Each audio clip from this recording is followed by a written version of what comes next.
Fresh pain is immediate. You put your finger in the fire, it's burned, you pull it out, you put aloe vera, of course, and it's over. Fresh pain, quick, over, you forgot about it, tomorrow you'll do the same, okay? But long pain, chronic pain, is one of the worst conditions that humanity suffers from. At least 20% of humanity has chronic pain, and many more people have little chronic pain, like a few months of this, then a few months of this. We somehow learn to live with pain as a companion, as somebody we cannot ever get rid of, okay? And we don't know how to deal with this pain. You can see that on one hand, our culture developed fantastic medications against pain that really work.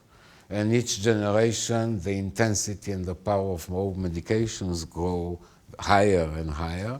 There is something now 1,000 times stronger than morphine. Okay? And you can see that we are evolving very much in how to avoid pain, how not to experience pain, which is incredibly valuable, because if you have cancer and your pain is continuous for months on end, we are unable to maintain this level of pain, and it's wonderful to have a drug that can separate you from this.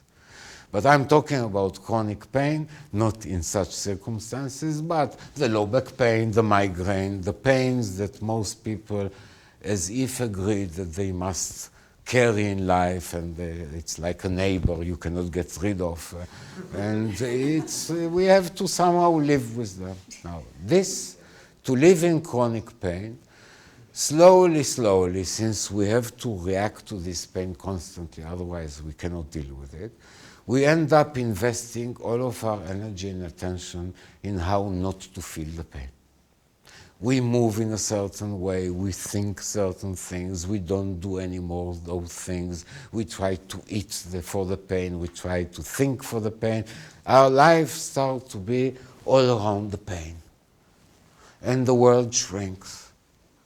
Many people that suffer from chronic pain end up depressed, okay? End up with a life that is meaningless for them, because life turned up into a point of how can I avoid my pain? And everything is just around that, which is truly horrible. And again, you can see that we do a misunderstanding there. We are ignorant about something that has to do with pain. We only learn how to push it away, control it, avoid it, erase it, not feel it, hopefully give it to somebody else. And all of those efforts are for misunderstanding of what is pain. Pain, if it's not the result of something that is killing you, okay, it's an effort of your body to heal. The body produces this that you'll give it the space, time, and conditions to heal. You don't read it correctly. Because when I take people with chronic pain, and we have fantastic results with chronic pain, I teach him, first of all, not to react to the pain. Because what happens is that pain is like a force that is pushing me, and I'm pushing back. If I don't push back, half of the pressure is gone. It's something that is difficult to understand, but if I push this hand against this hand, okay, this exists only because one hand is pushing against the other. So what I do is, first of all, teach my client to reduce what he does against the pain.